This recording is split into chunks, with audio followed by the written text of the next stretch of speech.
we just talked about that group that was right in front of us. And sometimes what you have to do, even though it's going to make them uncomfortable, is break them up.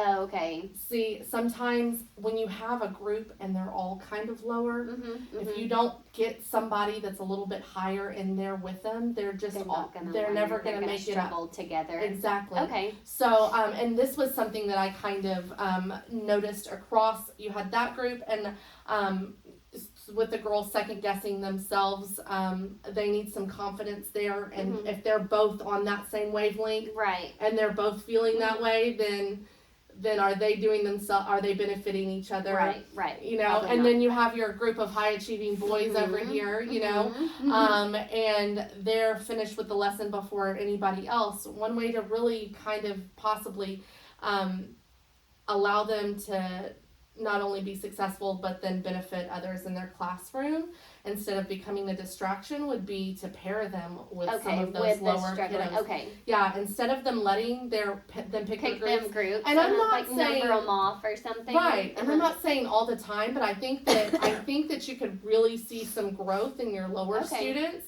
and you could see some behavior improvement in your higher students if you kind of mix that up and were intentional about your partner groups. Right. And this doesn't have to be all the time, but maybe go through and you don't have to make it seem like you're intentionally pairing a high and a low or a mid and a low, you know, but just be like 1, 2, 3, 4, 1, 2. Like you nonchalant about it, like subtle about it. Okay.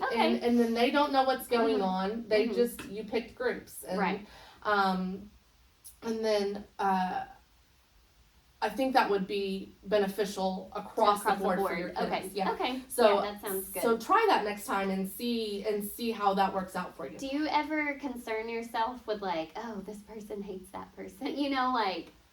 I mean, because I'm somewhat aware of like mismatches, if you will, like don't pair this up. But do you ever concern yourself? So if it's oil and water.